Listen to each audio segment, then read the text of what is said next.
ನಮಸ್ಕಾರ ಕನ್ನಡ ಒನ್ಗೆ ಸ್ವಾಗತ. ನಾನು ನಿಮ್ಮ ಭಾಗ್ಯನಾರಾಯಣ ಬೊಗ್ಗವರಪು. ತೇಜಸ್ವಿ ಸೂರ್ಯ ಬೆಂಗಳೂರು ದಕ್ಷಿಣದ ಸಂಸದರು ತೇಜಸ್ವಿ ಸೂರ್ಯ ಅವರ ಮತ್ತೊಂದು ಏನಂತೀರಿ ಚೈಲ್ಡಿಶ್ ಬಿಹೇವಿಯರ್ ಹೊರಗೆ ಬರ್ತಾ ಇದೆ. ಅದು ಸಹ ಭಾರತದಲ್ಲ, ಅಮೆರಿಕದಿಂದ ಬರ್ತಾ ಇದೆ.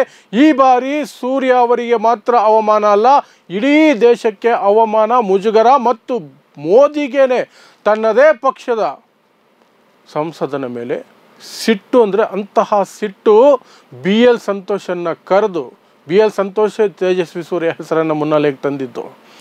ಅನಂತಕುಮಾರ್ ತೀರ್ಕೊಂಡಾಗ ಬಿ ಎಲ್ ಸಂತೋಷ್ಗೆ ಫೋನ್ ಮಾಡಿ ಎಂಥವನನ್ನು ಸಂಸದನಾಗಿ ಆಯ್ಕೆ ಮಾಡಿದ್ದೀರಿ ನೀವು ಅಂತ ಬಿ ಎಲ್ ಸಂತೋಷ್ಗೆ ಮೋದಿ ಹೇಳಬೇಕಾದಂತಹ ರೀತಿಯಲ್ಲಿ ತೇಜಸ್ವಿ ಸೂರ್ಯ ನಡ್ಕೊಂಡಿದ್ದಾರೆ. ಅದು ಭಾರತದಲ್ಲ, ಅಮೇರಿಕದಲ್ಲಿ ಹೋಗಿ ಟ್ರಂಪ್ ಆಫೀಸಲ್ಲಿ ಸುಳ್ಳು ಹೇಳಿ ಅಲ್ಲಿಂದ ಬೈಸ್ಕೊಂಡು ಹೊರಗೆ ಹಾಕಿಸ್ಕೊಂಡು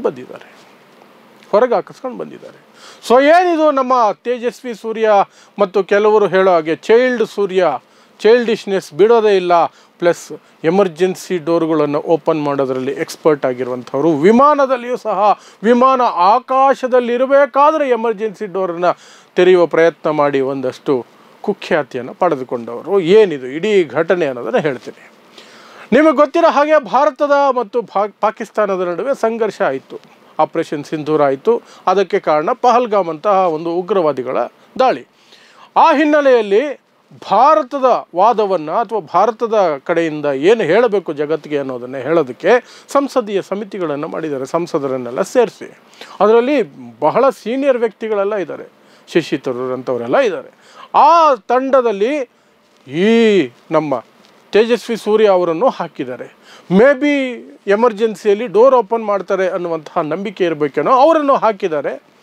ಅವರು ಈಗ ಆ ಗುಂಪಿನ ಜೊತೆಯಲ್ಲಿ, ಆ ತಂಡದ ಜೊತೆಯಲ್ಲಿ ಅಮೇರಿಕಾಗೆ ಹೋಗಿದ್ರು.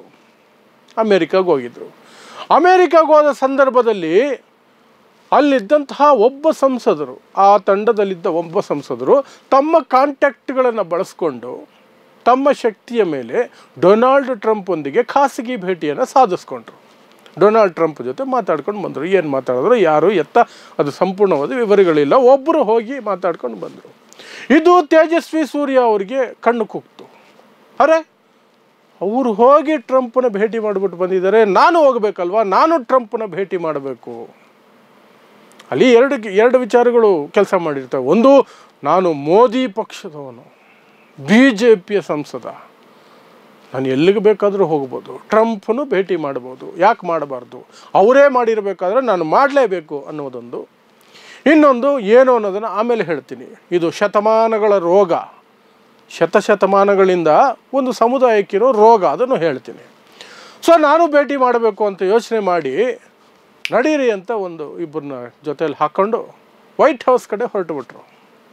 ಟ್ರಂಪ್ನ ಭೇಟಿ ಮಾಡೇ ಬಿಡೋದು ಅಂತ. ಶತಮಾನಗಳ ರೋಗ ಅಂದಲ್ಲ. ಆ ರೋಗ ಏನು ಅಂದರೆ, ನಾನು ಬ್ರಾಹ್ಮಣ, ನಾನು ಎಲ್ಲಿಗೆ ಬೇಕಾದರೂ ಹೋಗಬಹುದು, ತಾತ ಮುತ್ತಾತಂದ್ರ ಆಸ್ತಿ ದೇವಸ್ಥಾನ ಅಂದ್ಕೊಂಬಿಟ್ಟಿರಬೇಕು, ನಾವು ಹೋಗೋದಾಗಲೇ ಬಾಗಿಲು ತೆಗಿಯೋದು, ನಾವು ಹೋದ್ರೇ ಪೂಜೆ ಆಗೋದು ಅನ್ನೋ ರೀತಿಯಲ್ಲಿ ವೈಟ್ ಹೌಸ್ಗೆ ಹೊರಟುಬಿಟ್ರು.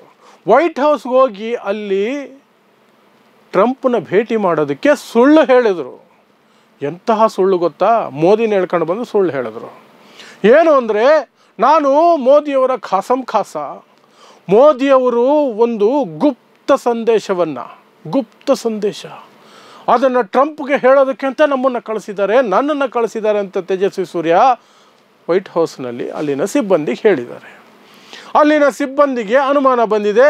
ಅವರು ಸೀದಾ ಅಮೇರಿಕಾದಲ್ಲಿರುವಂತಹ ಭಾರತೀಯ ರಾಯಭಾರಿ ಕಚೇರಿಗೆ ಫೋನ್ ಮಾಡಿದ್ದಾರೆ.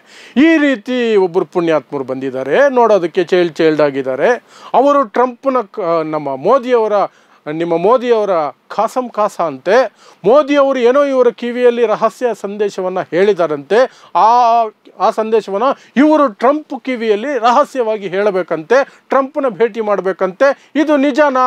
ಮೋದಿಯವರು ಕಳಿಸಿದ್ದಾರಾ ಇವರನ್ನು ಅಂತ ರಾಯಭಾರಿ ಕಚೇರಿಗೆ ವೈಟ್ ಹೌಸ್ ಸಿಬ್ಬಂದಿ ಫೋನ್ ಮಾಡಿ ಕೇಳಿದ್ದಾರೆ. ರಾಯಭಾರಿ ಕಚೇರಿ ಪತ್ರಗುಟ್ಟೋಯ್ತು. ಇದು ಹೊಸ ಕತೆ, ಯಾರದು ಬಂದಿರೋದು, ಹೆಸರೇನು ಅಂದಾಗ ತೇಜಸ್ವಿ ಸೂರ್ಯ ಅಂತ ಹೇಳಿದ್ದಾರೆ ವೈಟ್ ಹೌಸ್ ಸಿಬ್ಬಂದಿಯವರು. ಆಗ ರಾಯಭಾರಿ ಕಚೇರಿಗೆ ಅರ್ಧ ಕ್ಲಿಯರ್ ಆಗೋಯ್ತು, ಇದೇನೋ ಚೈಲ್ಡಿಶ್ ಯಾವುದೋ ವ್ಯವಹಾರ ಇದು ಅಂತ. ಅದಕ್ಕೆ ಸೀದಾ ಏನು ಮಾಡಿದ್ರು, ಅವರು ಪ್ರೈಮ್ ಮಿನಿಸ್ಟರ್ ಆಫೀಸ್ಗೆ ಫೋನ್ ಮಾಡಿದ್ರು, ಪ್ರಧಾನಮಂತ್ರಿಗಳ ಕಚೇರಿಗೆ ಫೋನ್ ಮಾಡಿ ಪ್ರಧಾನಮಂತ್ರಿಗಳು ಈ ರೀತಿಯಾಗಿ ಯಾರನ್ನಾದರೂ ಅಲ್ಲಿ ಟ್ರಂಪ್ನ ಭೇಟಿ ಮಾಡೋದಕ್ಕೆ ಕಳಿಸಿದ್ದಾರೆ. ತೇಜಸ್ವಿ ಸೂರ್ಯ ಅನ್ನುವಂತಹ ದೊಡ್ಡ ಮನುಷ್ಯರೊಬ್ಬರು ಅಲ್ಲಿ ಹೋಗಿ ವೈಟ್ ಹೌಸಲ್ಲಿ ನಿಂತ್ಕೊಂಡಿದ್ದಾರೆ. ಟ್ರಂಪ್ನ ಭೇಟಿ ಮಾಡೋದಕ್ಕೆ ಮೋದಿನೇ ಹೇಳಿರೋದು, ಮೋದಿ ರಹಸ್ಯ ಸಂದೇಶವನ್ನು ರವಾನಿಸಬೇಕಿದೆ ಅನ್ನುವಂತಹ ಸಂದೇಶವನ್ನು ಅಥವಾ ವಿಚಾರವನ್ನು ವೈಟ್ ಹೌಸ್ಗೆ ಹೇಳಿದಾರಂತೆ. ಅವರು ನಮ್ಮನ್ನು ಕ್ಲಾರಿಫಿಕೇಷನ್ ಕೇಳ್ತಿದ್ದಾರೆ ಅಂತ. ಪ್ರೈಮ್ ಮಿನಿಸ್ಟರ್ ಆಫೀಸ್ ಕೆಂಡ ಆಗೋಯ್ತು. ಯಾವನು ಹೇಳಿದ್ದು, ಯಾರು ಕಳಿಸಿದ್ದು, ಯಾರದು ಇಡಿಯೇಟು ಅನ್ನೋ ರೀತಿಯಲ್ಲಿ ಅವರು ಎಂಥದ್ದು ಏನೂ ಇಲ್ಲ, ನಾವು ಯಾರನ್ನು ಕಳಿಸಿಲ್ಲ, ಅದ್ಯಾಕೆ ಮೋದಿ ಅವರು ಇನ್ನೊಬ್ಬರ ಮೂಲಕ, ಅದು ತೇಜಸ್ವಿ ಸೂರ್ಯ ಅಂತ ಅವ್ರ ಮೂಲಕ ಸಂದೇಶ ಕಳಿಸ್ಬೇಕು? ಮೋದಿ ಫೋನ್ ಮಾಡೋಕ್ಕಾಗಲ್ವಾ? ಮೋದಿ ಭೇಟಿ ಮಾಡಲ್ವಾ ಟ್ರಂಪ್ನ? ಇವ್ರ ಜೊತೆ ಇವ್ರ ಹತ್ರ ಒಂದು ಸಂದೇಶ ಕೊಟ್ಟು ಕಳಿಸೋದಕ್ಕೆ ಇವ್ರೇನು ಪಾರಿವಾಳನ ಅನ್ನೋ ರೀತಿಯಲ್ಲಿ ಪ್ರೈಮ್ ಮಿನಿಸ್ಟರ್ ಆಫೀಸ್ ಅವರು ರೊಚ್ಚಿಗೆದ್ದಿದ್ದಾರೆ. ಫಸ್ಟ್ ಅವರನ್ನು ಆಚೆ ಕಳಿಸಿ ಅಂತ ಹೇಳಿಬಿಟ್ಟಿದ್ದಾರೆ. ಆಮೇಲೆ ಭಾರತೀಯ ರಾಯಭಾರಿ ಕಚೇರಿಯಿಂದ ವೈಟ್ ಹೌಸ್ಗೆ ಫೋನ್ ಮಾಡಿ ಅವರು ಬಂದಿರೋದು ಅವರ ವೈಯಕ್ತಿಕವಾಗಿ, ಅವ್ರಿಗೂ ಭಾರತ ಸರ್ಕಾರದಕ್ಕೂ ಯಾವುದೇ ಸಂಬಂಧ ಇಲ್ಲ, ಮೋದಿ ಯಾರನ್ನೂ ಕಳಿಸ್ತಿಲ್ಲ, ಯಾವ ಸಂದೇಶನೂ ಇಲ್ಲ, ಎಂಥದ್ದು ಇಲ್ಲ, ಈ ಚೈಲ್ಡ್ಗಳನ್ನ ಆಚೆ ಹಾಕಿ ಅಂದ್ಬಿಟ್ಟಿದ್ದಾರೆ. ವೈಟ್ ಹೌಸಿಗೆ ಬಂದು ಸೀರಿಯಸ್ ಆಗಿ ಹೇಳಿದ್ದಾರೆ, ನಿಮ್ಮ ನಾಟಕ ಎಲ್ಲ ಗೊತ್ತಾಯ್ತಪ್ಪ, ಹೊರಗೋಗಿ ಅಂತ ಆಚೆ ಕಳಿಸ್ಬಿಟ್ಟಿದ್ದಾರೆ. ಇಲ್ಲಿ ತೇಜಸ್ವಿ ಸೂರ್ಯ ಮಾನ ಮಾತ್ರ ಹೋಗಿಲ್ಲ, ಭಾರತದ ಮಾನನೇ ಹೋಗಿರುತ್ತೆ. ಭಾರತದ ಸಂಸದ ಒಬ್ಬ ಬಂದು ವೈಟ್ ಹೌಸ್ನಲ್ಲಿ ಸುಳ್ಳು ಹೇಳಿ ಸಿಗಾಕೊಂಡಿದ್ದಾನೆ ಅಂತಲೇ ಆಗುತ್ತೆ. ಆ ವಿಚಾರ ಮೋದಿ ಕಿವಿಗೆ ಹಾಕಿದ್ರು ಪ್ರೈಮ್ ಮಿನಿಸ್ಟರ್ ಆಫೀಸಲ್ಲಿ. ಮೋದಿ ಕೆಂಡಾಮಂಡಲ ಆಗೋದ್ರು. ಫೋನ್ ಮಾಡಿರಿ ಬಿ ಎಲ್ ಸಂತೋಷ್ಗೆ ಅಂತ ಫೋನ್ ಮಾಡಿಸಿ ಬಿ ಎಲ್ ಸಂತೋಷ್ಗೆ ಫುಲ್ಲು ಕ್ಲಾಸು ಮೋದಿ ಕಡೆಯಿಂದ. ಯಾಕೆ ಅಂದರೆ ಅನಂತಕುಮಾರ್, ಮಾಜಿ ಸಂಸದ ಅನಂತಕುಮಾರ್ ಸತ್ತೋದಾಗ ಆ ಕ್ಷೇತ್ರದಲ್ಲಿ, ಬೆಂಗಳೂರು ದಕ್ಷಿಣ ಕ್ಷೇತ್ರದಲ್ಲಿ, ಅಲ್ಲಿ ಯಾರು ನಿಂತ್ಕೋಬೇಕು ಅಂದರೆ ತೇಜಸ್ವಿ ಅನಂತಕುಮಾರ್ ಅವರ ವೈಫ್ಗೆ ಟಿಕೆಟ್ ಕೊಡಬೇಕು ಅಂತ ಬಿ ಜೆ ಪಿ ಇತ್ತು. ಆದರೆ ಬಿ ಎಲ್ ಸಂತೋಷ್ ನಮ್ಮ ಹುಡುಗ ಇದ್ದಾನೆ, ನಮ್ಮ ಬ್ರಾಹ್ಮಣ ಹುಡುಗನೇ, RSS ಹುಡುಗ, ದ್ವೇಷ ಭಾಷಣ ಎಲ್ಲ ತುಂಬ ಚೆನ್ನಾಗಿ ಮಾಡ್ತಾನೆ, ಹಿಂದೂ ಮುಸ್ಲಿಂ ಕಥೆಗಳನ್ನು ಚೆನ್ನಾಗಿ ಹೇಳ್ತಾನೆ, ಬೆಂಕಿ ಹಚ್ಚೋ ಮಾತುಗಳು ಚೆನ್ನಾಗಿ ಬರುತ್ತೆ ಅವನಿಗೆ ಟಿಕೆಟ್ ಕೊಡಿ ಅಂತ ಮೋದಿಗೆ ತಲೆ ಸವರಿದ್ದು ಈ ಬಿ ಎಲ್ ಸಂತೋಷು.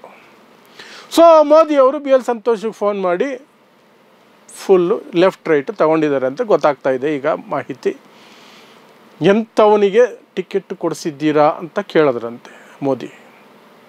ಅದರ ಜೊತೆಗೆ ಹೇಳಿದ್ದು ಅವನನ್ನು ಪಕ್ಷದಿಂದ ಉಚ್ಚಾಟನೆ ಮಾಡಿ ಅಂತ ಹೇಳಿದ್ದು ಮೋದಿಗೆ ಅಷ್ಟೊಂದು ಸಿಟ್ಟು. ಯಾಕೆ ಅಂದರೆ ನನ್ನ ಹೆಸರನ್ನು ಹೇಳಿಕೊಂಡು ಟ್ರಂಪ್ ಹತ್ರ ಹೋಗ್ಬಿಟ್ರೆ ನಾನು ಹೋಗೋದಕ್ಕೆ ಬಳಸ್ಬೋದು, ಓಕೆ, ಹೆಚ್ಚು ಅಂದರೆ ಅದಾನಿನೋ ಅಂಬಾನಿನೋ ನನ್ನ ಹೆಸರು ಬಳಸ್ಕೊಂಡು ಟ್ರಂಪ್ ಹತ್ರ ಹೋಗೋದು ಓಕೆ. ಈ ಸಂಸದ ಹೂ ಈಸ್ ಹಿ, ಹೇಗೆ ಹೋಗ್ಬೋದು? ಎಲ್ಲ ಸಾಧ್ಯ ಇದೆಯಾ? ಸಾಧ್ಯನೇ ಇಲ್ಲ. ಕಿತ್ತು ಬಿಸಾಕ್ರಿ ಪಾರ್ಟಿಯಿಂದ ಅಂತ ಹೇಳಿದ್ರಂತೆ ಮೋದಿ. ಆಮೇಲೆ ಬಿ ಎಲ್ ಸಂತೋಷು ಫೋನ್ ಮಾಡಿ ತೇಜಸ್ವಿ ಸೂರ್ಯಗೆ ಎಲ್ಲ ಸಂಸ್ಕೃತವನ್ನು ಬಳಸಿ ಒಂದಷ್ಟು ಬೈದು ಪಕ್ಷದಿಂದ ಕಿತ್ತು ಹಾಕ್ತಾರೆ, ಅನುಭವಿಸೋ ಮಗನೇ ಅಂದ್ರಂತೆ. ಅದಕ್ಕೆ ತೇಜಸ್ವಿ ಸೂರ್ಯ ಕಾಲಿಗೆ ಬೀಳ್ತೀನಿ, ಹಣ ಕ್ಷಮಿಸ್ಬಿಡಿ, ತಪ್ಪಾಗೋಯ್ತು ಅಂತೆಲ್ಲ ಸಿಕ್ಕಾಪಟ್ಟೆ ಬೇಡ್ಕೊಂಡ್ರಂತೆ. ಎಲ್ಲವೂ ಅಂತ್ಯಕಂತೆಗಳು. ಆಮೇಲೆ ತುಂಬ ಸಲ ಕ್ಷಮೆ ಕೇಳಿದ್ದಾರೆ ಅನ್ನೋದನ್ನು ಮೋದಿಯವರಿಗೆ ಮನವರಿಕೆ ಮಾಡಿದ ಮೇಲೆ ಮೋದಿಯವರು ಒಂಚೂರು ಸಮಾಧಾನ ಆಗಿದ್ದಾರಂತೆ. ಸದ್ಯಕ್ಕೆ ಪಕ್ಷದಿಂದ ತೆಗೆದುಹಾಕಲ್ಲ, ಆದರೆ ಮೋದಿ ಸಿಟ್ಟು ಹಾಗೆ ಇರುತ್ತೆ. ಬಟ್ ಮೋದಿ ಸಿಟ್ಟು ಎಂಥದ್ದು ಅಂತ ನಿಮಗೆ ಗೊತ್ತೇ ಇದೆ.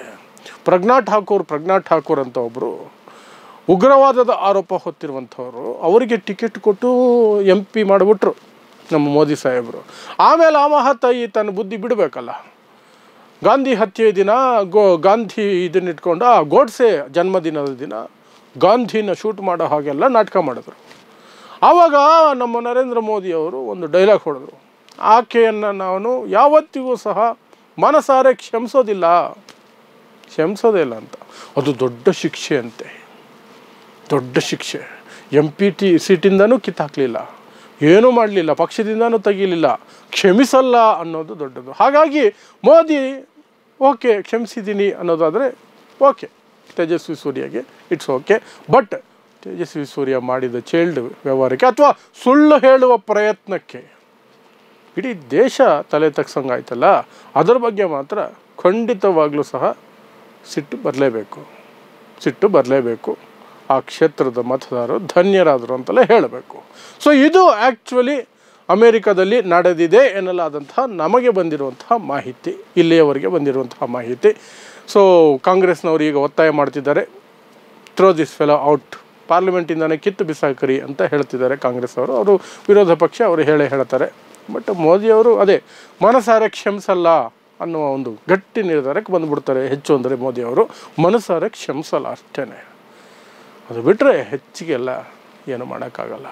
ಯಾಕೆಂದರೆ ಮಿಸ್ಟರ್ ಸೂರ್ಯ, ತೇಜಸ್ವಿ ಸೂರ್ಯ, ಇಷ್ಟೊತ್ತು ನಾನು ಸಾಕಷ್ಟು ಜನ ಚೈಲ್ಡ್ ಸೂರ್ಯ ಅಂತ ಕರೀತಾರೆ ಅಂತ ಹೇಳಿದ್ದೆ. ಆದರೆ ಆತ ಚೈಲ್ಡ್ ಅನ್ನೋದಕ್ಕಿಂತ ಖತರ್ನಾಕ್ ಸೂರ್ಯ ಅಂತಲೇ ಹೇಳಬೇಕು. ಹಿಂದೂ ಮುಸ್ಲಿಂ ವಿಚಾರನ ಇಟ್ಕೊಂಡು ಬೆಂಕಿ ಹಚ್ಚು ಭಾಷಣ ಮಾಡೋದರಲ್ಲಿ ಆತನನ್ನು ಮೀರಿಸೋದು ಕಷ್ಟ ಇದೆ. ಆ ಕಾರಣಕ್ಕೆ ಹೇಳ್ತಾ ಇದ್ದೀನಿ, ಚೈಲ್ಡ್ ಅನ್ನೋದು ಒಂದು ಕಡೆ ಇದ್ದರೂ ಸಹ ಆತನ ಡೇಂಜರಸ್ ಮನಸ್ಥಿತಿ ಇದೆಯಲ್ಲ, ಅದು ಯಾವುದೇ ದ್ವೇಷ ಭಾಷಣಕಾರರಿಗೆ, ಯಾವುದೇ ಬೆಂಕಿ ಹಚ್ಚುವಂತಹ ಮನಸ್ಥಿತಿಗಳಿಗೆ ಒಂದು ಚೂರು ಕಡಿಮೆ ಇಲ್ಲ. ಇದಿಷ್ಟು ತೇಜಸ್ವಿ ಸೂರ್ಯ ಕುರಿತಾಗಿ ಬರ್ತಿರುವಂತಹ ಹೊಸ ಪ್ರಕರಣ. ಸೊ ನೋಡ್ತಾ ಇರಿ ಸಮಾಜಕ್ಕಾಗಿ ಕನ್ನಡ 1 ನ್ಯೂಸ್. ನಮಸ್ಕಾರ.